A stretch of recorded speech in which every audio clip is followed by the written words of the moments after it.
আসসালামু আলাইকুম। আজকে আলোচনা করবো FCPS part on preparation guideline নিয়ে।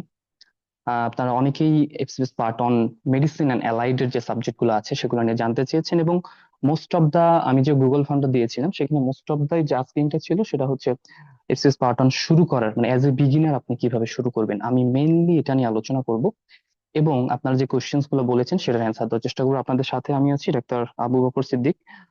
আর হচ্ছে এখানে কিছু এজেন্ডা আছে যে আপনি কিভাবে কোশ্চেন ব্যাংক সলভ করবেন, কিভাবে প্রথম থেকে স্টেপ ওয়াইজ পড়া শুরু করা উচিত এফসিএস পার্ট অন এক্সামের জন্য।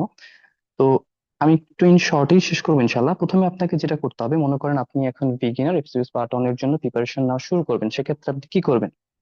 প্রথমে আপনাকে যেটা করতে হবে, আমি যদি ডেভিডসনের কথা বলি, মানে প্রথম ইউজুয়ালি মেডিসিন এন্ড অ্যালাইড এর ক্ষেত্রে মোস্ট অফ দা সাবজেক্টের ক্ষেত্রে ডেভিডসন পড়তে হয়। Paediatrics, physical medicine and rehabilitation, dermatology, এসব ক্ষেত্রে দেখা যায় আলাদা আলাদা কিছু বেসিক পড়াশোনা থাকে, সেটা নিয়ে আমি পরের দিকে আলোচনা করবো ইনশাল্লাহ।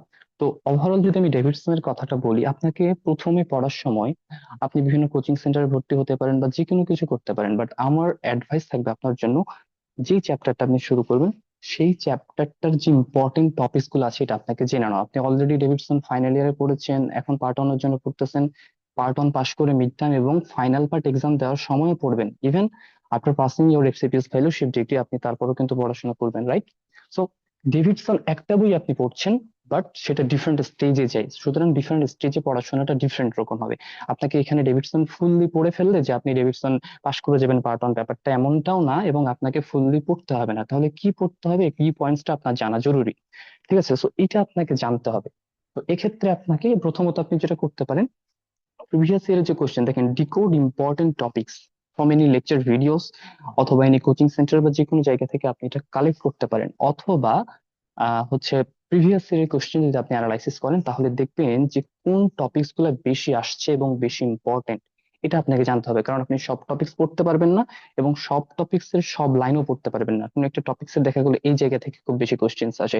আমি যদি বলি যে জেনেটিক ডিজিজ অফ হেপাটোলজিতে, সেখান থেকে উইলসন ডিজিজ থেকে প্রিভিয়াস ইয়ারে অনেক বেশি কোশ্চেন আসছে, তো আপনাকে উইলসন কোনোভাবে বাদ দিয়ে যাওয়া যাবে না। এই যে ব্যাপারটা, আপনাকে প্রথমে টপিক সিলেকশন করতে হবে। সেকেন্ডলি আপনাকে দেখতে হবে যে একটা টপিকস এর কোন জায়গা থেকে মেনলি কোশ্চেন্স গুলো করা হচ্ছে। দেখবেন যে ক্লিনিক্যাল ফিচার ডায়াগনোসিস থেকে জিজ্ঞেস করে, দেন ক্লিনিক্যাল ফিচার থেকে জিজ্ঞাসা করে, দেন হচ্ছে আপনার next investigation, like which one is the screening investigation, which one is the best investigation, which one is the confirmatory investigation, অথবা ইনিশিয়াল ইনভেস্টিগেশন দেওয়ার পরে জিজ্ঞাসা করে নেক্সট কি ইনভেস্টিগেশন করব।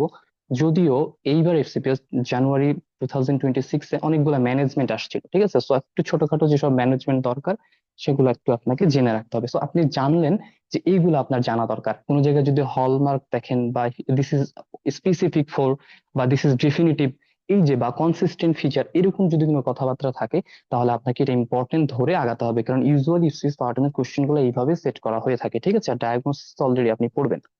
তাহলে আপনি প্রথমবার যেটা করবেন, একটা বই, যেটা যদি আমি ডেভিডসনের কথা বলি, আপনি মনে করেন পড়া শুরু করবেন। কি পড়া শুরু করবেন? এন্ডোক্রাইনোলজি, কথার কথা। তো এন্ডোক্রাইনোলজি দেখেন, আমি কয়েকটা চ্যাপ্টারের কথা বলেছি এখানে, এন্ডোক্রাইনোলজি কয়েকটা টপিক্স এর কথা বলেছি, এবং এখানে এসবিএ কোথা থেকে আসতে পারে এবং কোন টপিক্স থেকে কতগুলা কোশ্চেন আসবেই বলবো না, আসার সম্ভাবনা অ্যাবাউট 90 to 100% সেটা এখানে লেখা আছে। সো এই আইডিয়াটা যখন আপনার কাছে থাকবে, তখন আপনার কিন্তু পড়ার সময় মনে হবে যে আচ্ছা ঠিক আছে, এই টপিক্সটা আমাকে একটু বেশি গুরুত্ব দিয়ে পড়া উচিত, এবং এই টপিক্সটা থেকে যেহেতু এসবি এসেছে তাহলে এটা এসবি আসলে কিভাবে আসতে পারে সেই ব্যাপারে আপনার চিন্তা করা উচিত, ঠিক আছে? তো প্রথমে কোনো চ্যাপ্টার পড়া শুরু করার আগে আপনাকে এরকম টপিকস গুলো ভাগ করে নিতে হবে, এবং কোন টপিকস গুলো বেশি ইম্পর্টেন্ট সেটা মাথার মধ্যে নিতে হবে ফার্স্ট অফ অল। তো এইভাবে আপনি একবার ডেভিডসন পড়লেন, ঠিক আছে? এটা আপনি নিজে পড়তে পারেন, অথবা হচ্ছে দাগানো ডেভিডসন থেকে নিজে পড়তে পারেন, অথবা কোনো কোচিং সেন্টার বা কেউ যদি আপনাকে পড়িয়ে দেয়, দ্যাটস ফাইন, ঠিক আছে? পড়লেন, পড়ার পর আপনি এখন নিজে একবার করে ডেভিডসন পড়বেন, তাই না? তো আপনি যখন নিজে ডেভিডসনটা পড়তে গেলেন তাহলে আপনি দুইবার মোট ডেভিডসন পড়া হলো, এবং আপনি ওই টপিকস গুলোতে খুব গুরুত্ব দিয়ে পড়বেন। আচ্ছা, থার্ড টাইম যেটা ইম্পর্টেন্ট সেটা হচ্ছে আপনি কোশ্চেন ব্যাংক সলভ করেন। আপনি যে কোনো কোশ্চেন ব্যাংক বাজারে যেগুলো পাওয়া যায় সেগুলো সলভ করতে পারেন, বাট এসবিএ পার্লস জেনেসিস এর যে বইটা আছে এটা আমি পড়েছিলাম, সো আমি এটাই রেকমেন্ড করবো। আমার কাছে এই বইটা মনে হয় যথেষ্ট পরিমাণ ভালো, এবং কোনো ইনফরমেশন থাকলে আপনি এটা বই থেকে অ্যাড করে নিতে পারেন। তো এটা সলভ করার সময় আপনি দেখবেন যে উইলসন থেকে 10টা 15টা কোশ্চেন আসছে।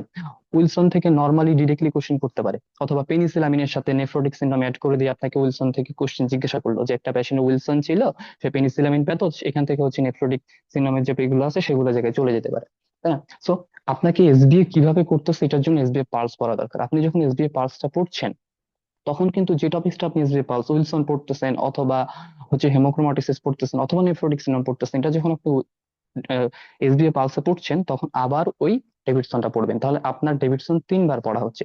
এবং লাস্ট টাইম আপনি যেটা করবেন, FCPS part on for medicine একটা মনে হয় গ্রুপ আছে, ঠিক আছে, এটা মেইনলি মেডিসিন এন্ড অ্যালাইড এর জন্য। তো সেক্ষেত্রে আপনি ওই গ্রুপে যে লাইক গ্যাস্ট্রোএন্টারোলজি পড়েছেন বা এন্ডোক্রাইনোলজি পড়েছেন, তাহলে এন্ডোক্রাইনোলজি এসবিএ লিখে সার্চ দেন, সেখানে অনেকগুলো এসবিএ পাবেন। আশা করা যায় ওই গ্রুপটা অনেক বেশি হেল্পফুল হবে। এবং তারপরে আপনি একটা এক্সাম দিন, এবং এক্সাম দেওয়ার পরে আপনি বুঝতে পারবেন, দেখেন আপনি একটা স্ট্রেপ ওয়াইজ ওয়াইজ প্যাটার্নে কিন্তু পড়লেন, ঠিক আছে, প্রথমে কেউ আপনাকে পড়ালো অথবা নিজে পড়লেন, তারপর আবার নিজে ইম্পর্টেন্ট টপিকস গুলো দেখে গেলেন, দেন কোশ্চেন ব্যাংক দেখলেন, এবং লাস্টে যে এক্সাম দিলেন, একটা স্টেপ ওয়াইজ প্যাটার্নে আপনার পড়া হয়েছে। এবং কোশ্চেন দেওয়ার সময়, পড়ার সময় দেখবেন এবং এক্সাম দেওয়ার সময়ও দেখবেন আপনার কিছু ভুল হচ্ছে, এবং ওগুলা থেকে আবার কারেকশন করবেন, ঠিক আছে। এভাবে পড়লে যেটা হবে যে আপনার একটা কোশ্চিন মানে একটা চ্যাপ্টারে অনেক কনক্রিট একটা কনসেপ্ট বিল্ড আপ হবে। এবং আমি একটা কথা বলি, আপনি অবশ্যই না বুঝে কিছু মুখস্থ করার চেষ্টা করবেন না, প্লিজ। আপনি বুঝে যদি মুখস্থ করেন ব্যাপারটা ইস ওকে, মানে concept is like a mathematics, mathematics যেমন কালচার করতে হয় কিছুদিন পর পর, না হলে ভুলে যাই, কনসেপ্ট ঠিক এমনই একটা ব্যাপার। ক্যালসিয়ামের সাথে, আয়োনাস ক্যালসিয়ামের সাথে হাইপার ভেন্টিলেশন, আর টোটাল ক্যালসিয়ামের সাথে হাইপো অ্যালবুমিনিয়ার কি সম্পর্ক, এটা আপনাকে জানতে হবে, ঠিক আছে। আপনাকে এই ব্যাপারটা জানতে হবে। আপনি জানেন দুইটাতে ক্যালসিয়াম কমে, কিন্তু দুইটাতে দুই রকম ক্যালসিয়ামের ফর্ম কম, এটা আপনাকে জানতে হবে। এই ব্যাপারে কনসেপ্ট ক্লিয়ার থাকতে হবে। আমি বলতে চাচ্ছি, আপনি যদি কনসেপ্টটা ক্লিয়ার রাখেন, তাহলে পরীক্ষার হলে যে কোনো এসবিএ তে আপনি যে কোনো একবার অ্যাটিপিক্যাল এসবিও যদি আসে, আপনি একটা ভালো মার্কস গেইন করতে পারবেন ইনশাল্লাহ। সো আপনি পড়বেন কনসেপ্টের উপর বেস করে, যে জায়গায় কনসেপ্ট আছে সেটা কনসেপ্ট ক্লিয়ার করে যাবেন এবং মুখস্থ করবেন যেটা মুখস্থ করা দরকার। আচ্ছা, এসবি এর ক্ষেত্রে যেটা আমি বলতে চাচ্ছিলাম, যে এসবিএ তে আপনাকে কিভাবে টপিক সিলেকশন করতে হবে। সব আপনার এমসিকিউ ইউজুয়ালি বক্স থেকে আসে, বক্সের বাইরে থেকেও আসে, আমি এমসিকিউ নিয়ে বলবো। তো আপনাকে যেটা করতে হবে, টপিকসটাকে সিলেক্ট করবেন এবং টপিকসটাকে অ্যানালাইসিস করতে হবে, ঠিক আছে। টপিকস অ্যানালাইসিস করতে হবে, লাইক আমি যদি আমি যে কোনো ডিজিজের ক্ষেত্রে যদি বলি যে একটা পেশেন্ট আসছে নিউমোনিয়ার সিমটমস, সাথে হচ্ছে শর্ট থ্রোট ছিল, ঠিক আছে, বা ওরোল্যাবিয়াল, যেটা হচ্ছে আলটিমেটলি হার্পিসের যদি কোনো ইনফেকশন থাকে, তাহলে স্ট্রেপ্টোকক্কাই নিউমোনিয়া দিয়ে হয়। প্রথমত আপনাকে এটা জিজ্ঞেস করতে পারে এটা কোন অর্গানিজম দিয়ে হচ্ছে, রাইট? এটা একটা কথা। দ্বিতীয়ত তারা জিজ্ঞেস করতে পারে এটা কি রকম অর্গানিজম, ঠিক আছে। ডিপ্লোকক্কা এরকম কিছু আপনাকে কোশ্চেন জিজ্ঞাসা করতে পারে। সো একটা এসবিএ যখন আপনি পড়বেন বা এসবিএ যে টপিকসটা পড়বেন, সেখান থেকে মানে পসিবল কি কি ডিজিজ আসতে পারে এটা আপনাকে মাথার মধ্যে রাখতে হবে। যদি লিথিয়ামের কথাবার্তা বলি, লিথিয়াম একই সাথে কি করে, লিথিয়াম আমরা একটা বাইপোলার ডিসঅর্ডারের পেশেন্টকে ইউজ করি, সাথে করে লিথিয়াম যদি বাইপোলার ডিসঅর্ডারের পেশেন্টকে অনেকদিন ধরে ইউজ করা হয়, তাহলে আলটিমেটলি তার কি হয়, তার হচ্ছে নেফ্রোজেনিক ডায়াবেটিস ইনসিপিটাস হতে পারে। সো আপনাকে এই কোরিলেটটা ব্যাপারটা করতে হবে, একটা সিস্টেমের সাথে আর একটা সিস্টেমের কোরিলেট করতে হবে। আবার নেফ্রোজেনিক ডায়াবেটিস ইনসিপিটাস এর ইনফিল্ট্রেটিভ কিছু কজ আছে, তার মধ্যে একটা হচ্ছে সিকল সেল অ্যানিমিয়া, ঠিক আছে, সেখান থেকে হতে পারে। সো আপনি যখন সিকল সেল পড়বেন, তখন সিকল সেলের ডিভাস্টিগেটিং কন্ডিশন কি হতে পারে, বা হচ্ছে সিকেল সেলের কোন কন্ডিশনের কারণে মানুষ মারা যায়, দেখবেন এগুলো এসবিএ তে আসছে। তো এসবিএ তে আপনি যখন টপিকসটা পড়বেন, সেই টপিকসটাকে অ্যানালাইসিস করবেন যে বেস্ট টার্গেটেড অ্যান্সার কি হতে পারে কোন অ্যান্সারের টপিকসের জন্য, এবং হচ্ছে আপনার কোন কোন কোশ্চেন্স গুলো ইউজুয়ালি করা হয়ে আসতেছে, এবং এটা আপনাকে হেল্প করবে এসবিএ পার্স। আর যেগুলো আপনি ভুল করবেন সেগুলো তো অবশ্যই দাগিয়ে রাখবেন, পরে এগুলো আলটিমেটলি রিভাইজ দিবেন। এন্ড ভেরি মাচ ইম্পর্টেন্ট, আপনাকে কোরিলেট করতে হবে, ভেরি মাচ ইম্পর্টেন্ট, আপনাকে কোরিলেট করতে হবে। এবং আপনি যত ভালো কোরিলেট করতে পারবেন, তত ভালো আপনার জন্য প্রিপারেশন হবে ইনশাল্লাহ।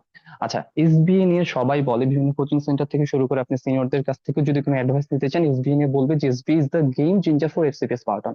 Exactly, this is important, and এটা আসলেই সত্য কথা। বাট আমি একটা জিনিস অ্যাড করতে চাই, দেখেন এসবিএ এর ব্যাপারটা আইদার 0 অথবা 2, আপনি হয় 0 পাবেন অথবা 2 পাবেন।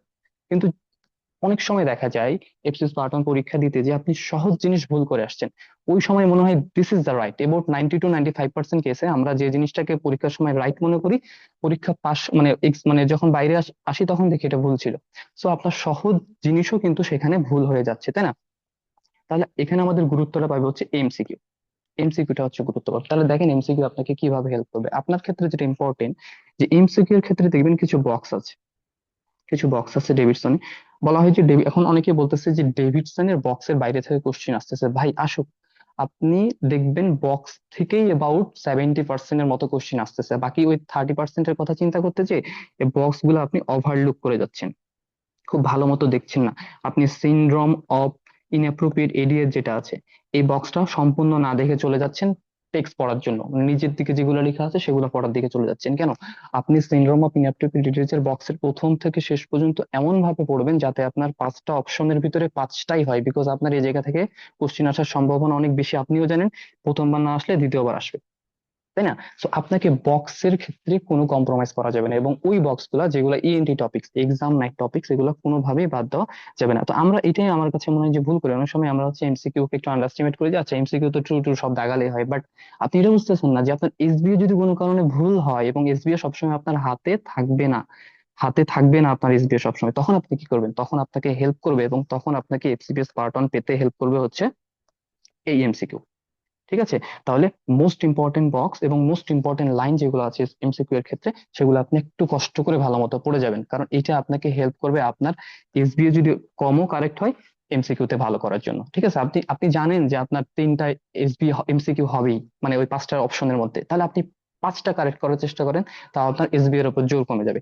আচ্ছা, আমার টেক হোম মেসেজ ছিল এটা যে আপনি এসবিও এর প্রতি মনোযোগ দিন, বাট এমসিকিউটাকে একবারে ছেড়ে যায় না। এমসিকিউ আপনাকে অনেক সময় দেখা গেল এসবি এর চেয়ে এমসিকিউ বেশি হয়ে গেছে। ঠিক আছে? আচ্ছা, সো যেটা বললাম যে আপনি যেটা বলবেন, প্রথমে টপিক সিলেকশন করবেন, নিজে একবার পড়বেন, এমসিকিউ এসবিএ পাল যেটা আছে সেটা পড়বেন, এন্ড ফাইনাল একটা এক্সামের জন্য প্রিপেয়ার হবেন। এবং আলটিমেটলি যখন, এবং মোস্ট ইম্পর্টেন্ট একটা কথা আমি বলতে ভুলে গেছি, সেটা হচ্ছে যে যখন আপনি অ্যানোটেট করবেন, অ্যানোটেশনটা কিন্তু ডিফারেন্ট কালার দিয়ে করতে পারেন, এবং ডিফারেন্ট কালারের ডিফারেন্ট ভ্যালু আছে। রেড কালার সবচেয়ে ইম্পর্টেন্ট। আপনি প্রতিবার ডেভিডসন একভাবে পড়বেন না। প্রথমবার একবার ডেভিডসন পড়ছেন, মনে করেন প্রথমবার একবার ডেভিডসন আপনি অলরেডি পড়ে ফেলছেন, ঠিক আছে, একবার আপনার ডেভিডসন পড়া হয়ে গেছে, তারপরে আবার আপনি ডেভিডসন কিভাবে পড়বেন? তারপরে আপনি যে জিনিসগুলো পারেন ওগুলো জাস্ট ওভারলুক করবেন, দেখে যাবেন, কিন্তু মোস্ট ইম্পর্টেন্ট মনে থাকে না, এগুলো আপনাকে আলাদাভাবে মার্কস দিয়ে রাখতে হবে। ঠিক আছে? ইভেন রেসিডেন্সির ক্ষেত্রে আমি যেটা করতাম, কোশ্চেন ব্যাংক সলভ করার সময় যেটা আমি পারতাম এটা ক্রস দিয়ে দিতাম, কারণ পরের বার এটাতে যাতে আমার টাইম না যায়, বিকজ এমনিতে টাইম কম থাকে, রিভিশনের সময় যদি আপনি সেম টাইম দেন তাহলে আর আপনার রিভিশনের কি দরকার ছিল, তাই না? তো এই ব্যাপারটা আপনি করবেন, যে প্রথমবার দাগানোর সময় অবশ্য কালার কোড ইউজ করবেন, এবং মোস্ট ইম্পর্টেন্ট গুলা আপনার পছন্দ মতো যে কালার সেটা আপনি ব্যবহার করবেন, এবং যেগুলো পরীক্ষা আসে খুবই ইম্পর্টেন্ট, পরীক্ষা 2-1 দিন আগে পড়তে হবে, এগুলো আলাদাভাবেই একটু মার্ক করে রাখবেন, যাতে করে আপনার প্রিপারেশনটা অনেক বেশি গোছানো হয়। আচ্ছা, আমার মোটামুটি বলা এখানেই শেষ। আর ইন দা মিন টাইম পরীক্ষা দিতে থাকবেন, পরীক্ষা দিতে থাকবেন, ঠিক আছে? আর এটা হচ্ছে পার্ট 1 এর, আমি প্রতিটা এক্সাম ওয়াইজ হচ্ছে পার্ট 1 এর যে কতগুলা করে কোয়েশ্চেন্স আসে, যেমন কার্ডিওলজি থেকে 15টা কোয়েশ্চেন্স আসে, নিউরোলজি থেকে 15টা, এগুলো দিয়ে দিয়েছি, হোপফুলি এটা আপনাদের জন্য ভালো হবে। আর যদি কোনো কিছু জানার থাকে ইনশাল্লাহ আপনারা তো আমাকে বলতে পারবেন গ্রুপে, সমস্যা নাই। আরটা যেটা হচ্ছে পিডিয়াট্রিক্স এর জন্য, আসলে আমি যেটা দেখলাম যে মেডিসিন এন্ড অ্যালাইড এর আলটিমেটলি ডেভিডসন যে জায়গায় পড়তে হয়, এটা বাদে যে কোনো subject, gynae, surgery, dermatology, paediatric, সবকিছুর ক্ষেত্রে আপনাকে বেসিকের একটা মোস্ট অফ দা পোর্শন হচ্ছে বেসিক, এবং এই বেসিকের মধ্যে সবচেয়ে ইম্পর্টেন্ট 2টা সাবজেক্ট যদি আপনি বলেন, একটা হচ্ছে প্যাথোলজি, একটা হচ্ছে ফিজিওলজি, এবং একটা হচ্ছে মাইক্রোবায়োলজি। এবাউট এখান থেকেই দেখা যায় কত পার্সেন্ট, 40-50% মতো কোশ্চিন এই 3টা সাবজেক্ট থেকে থাকে, আপনি বিশ্বাস করেন অথবা না করেন। ঠিক আছে? আপনি প্রতিটা সাবজেক্ট, আপনি মেডিসিনের এই যে জায়গায় ডেভিডসন পড়তে হয় এটা বাদে যেসব ব্রাঞ্চ আছে সেগুলোতে, সার্জারি এবং গাইনোকোলজি সব জায়গাতে আপনাকে সবচেয়ে ইম্পর্টেন্ট, ইভেন ইভেন ইনক্লুড রেসিডেন্সিতে দেখবেন যে প্যাথোলজি, মাইক্রোবায়োলজি এবং ফিজিওলজি থেকে অ্যাবাউট 90টার মতো কোশ্চিন বা তারও বেশি কোশ্চিন আসতে পারে। তো এই জায়গায় আপনাকে কিরকম জোর দিতে হবে আমার আর বলার দরকার নাই হয়তো। তো বেসিক সাবজেক্টের মধ্যে পেডিয়াট্রিক্সে যেটা হয়, মোস্টলি এসব জায়গা থেকে কোশ্চেন জিজ্ঞাসা করা হয়, যে অ্যানাটমি, ফিজিওলজি, মাইক্রোবায়োলজি অলরেডি আমি বলেছি, physiology, microbiology and pathology is the most important topic. বাইরে যেগুলো আছে সেগুলো তো আপনি পড়বেন। আর বায়োস্ট্যাট তো সব জায়গাতেই থাকবে, এবং বায়োস্ট্যাটের ওই স্যারের, আমাদের মোজাম্মেল স্যার মনে একটা ভিডিও আছে, ভিডিওগুলো দেখলে দেখতে পারেন, অথবা যে কোনো বই পড়লে আই থিঙ্ক বায়োস্ট্যাট খুব ভালো মতো পারা যায়। এবং বায়োস্ট্যাট অবশ্যই পরীক্ষার আগে রিভিশন দিয়ে যাবেন। রিভিশন না দিয়ে গেলে ওই জায়গায় দেখবেন কোহোর্ট আর কেস কন্ট্রোল উল্টাপাল্টা হয়ে গেছে। ঠিক আছে? আর ক্লিনিক্যাল পার্টের কোশ্চেন একটু পেডিয়াট্রিক্স এ কম থাকে, সেক্ষেত্রে এই 2টা বই পড়ার কথা মানে বলা হয়েছে আর কি। আসলে আমি তো পেডিয়াট্রিক্স এক্সাম দেইনি, বাট আমি হচ্ছে এগুলো সিনিয়রদের কাছ থেকে কালেক্ট করেছি, আমি পরীক্ষা দিয়েছি আলটিমেটলি হচ্ছে আপনার মেডিসিন এবং সার্জারিতেই, বাট এগুলো আমি কালেক্ট করেছি এবং মোটামুটি তাদের থেকে জানার চেষ্টা করেছি আপনাদের জন্য। আচ্ছা, নেক্সট হচ্ছে ফিজিক্যাল মেডিসিন এন্ড রিহ্যাবিলিটেশন। এই ক্ষেত্রে দেখেন এখানে একটা ইম্পর্টেন্ট কিছু ব্যাপার স্যাপার আছে। ফিজিক্যাল মেডিসিন এন্ড রিহ্যাবিলিটেশনের ক্ষেত্রে আপনি রিউমাটোলজি এবং নিউরোলজি, এটা হচ্ছে ডেভিডসন থেকে পড়তে হয়। আমি মার্কস ডিস্ট্রিবিউশনটা হচ্ছে গ্রুপের মধ্যে দিয়ে দেবো, টেনশনের কারণ নেই। আর অ্যানাটমি পড়তে হয়, upper limb, lower limb, neuro anatomy, thorax, head, neck. এটা মোস্টলি অ্যাবডোমিন এগুলো সেভাবে লাগে না। ফিজিওলজি তো অবশ্যই লাগবে, এ ব্যাপারে কোনো কথা নাই, বাট যেগুলা রিহ্যাবিলিটেশনের সাথে যায়, ফিজিক্যাল মেডিসিনের সাথে যায় সেগুলা। আর electrophysiology this very much important and specialize, about 50 মার্কসের মতো কোশ্চিন থাকে for physical medicine and rehabilitation, ঠিক আছে। এবং আপনাকে এটা বিভিন্ন শিট পাওয়া যায় জেনেসিসের বা সিন্যাপসের, সেগুলো ফলো করতে পারেন, অথবা কোনো কোচিং সেন্টারে সব জায়গায় বায়োস্টেট থেকে কোশ্চেন থাকবে, এবং ফার্মাকোলজি গুলো ইউজুয়ালি ফিজিক্যাল মেডিসিন রিলেটেড থাকে। আচ্ছা, ডার্মাটোলজির ক্ষেত্রে দেখেন, এখানে আমি যেটা বলছি যে প্যাথোলজি এবং মাইক্রোবায়োলজি, এখান থেকে একটা পেপার থাকে, আই মিন এখান থেকে 50 মার্কস, মানে 100টা কোশ্চেন, সরি, মানে আপনার 100 মার্ক 50 কোশ্চেনের মতো থাকে এই প্যাথোলজি এবং মাইক্রোবায়োলজি থেকে। তাহলে দেখেন এটার ইম্পর্টেন্সটা কি। এর বাদ বাকি যেগুলো আছে সেগুলো টপিকস উঠিয়ে দেওয়া আছে, যে একটা হচ্ছে ফিজিওলজি এবং কিছু অ্যানাটমি। এইটা নিয়ে FCPS part on for dermatology, মানে আমি টপিকস অ্যানালাইসিস এবং হচ্ছে আপনার সিলেবাস অ্যানালাইসিস করে যেটা বুঝছি সেটা আপনাকে বললাম। এবং আমি রেসিডেন্সি প্রিপারেশন একটু পরে বলবো, এবং একজন হচ্ছে জানতে চেয়েছেন ডিপ্লোমা নিয়ে, সেটাও আলটিমেটলি একটু পরে বলতেছি। বাট এফসিপিএস এর জন্য আপনাকে এটুকু পড়লে না, মানে আলটিমেটলি দেখেন ফিজিওলজি, মাইক্রোবায়োলজি, প্যাথোলজি পড়লে আপনার সব জায়গার প্রিপারেশনের ওভারঅল একটা ভালো বেস ক্রিয়েট হয়ে যাচ্ছে। এছাড়া আপনাকে বেসিক অ্যানাটমি কিছু পড়তে হচ্ছে, এবং কিছু হচ্ছে বায়োকেমিস্ট্রি পড়তে হচ্ছে, তাই না? এই তো। আর সার্জারির জন্য যদি বলেন, সবচেয়ে ইম্পর্টেন্ট আমি বলবো anatomy, anatomy, anatomy, anatomy, and সেটা হচ্ছে অ্যাবডোমেন, ঠিক আছে। ফিজিওলজি থেকে খুবই সুন্দর করে, এবং প্যাথোলজি, ঠিক আছে। মানে একটু আগে যেমন বলতেছিলাম মাইক্রোবায়োলজি, প্যাথোলজি, ফিজিওলজি, সার্জারিতে এসে দেখা যায় অ্যানাটমি থেকে অনেক কোশ্চেন্স করে, ইভেন প্যাথোলজি থেকে অনেক কোশ্চেন্স থাকে, আর ফিজিওলজি আর মাইক্রোবায়োলজি থেকেও অনেক কোশ্চেন্স থাকে, বাট তুলনামূলক ভাবে ফার্মাকোলজি থেকে কোশ্চেন্সটা একটু কম। এবং অ্যানাটমির কোশ্চেন গুলো সামটাইমস অনেক বেশি হার্ড হয়, যেমন আহ, জুন জুলাই 2025-এ কিন্তু অনেক কোশ্চেন অনেক কঠিন হয়েছিল, তাই না? ওখানে একবারে অ্যানাটমির অনেক কোশ্চেন্স ছিল। আর ইন্ডিয়ান ল্যাব থেকে অনেক কোশ্চেন এসেছে,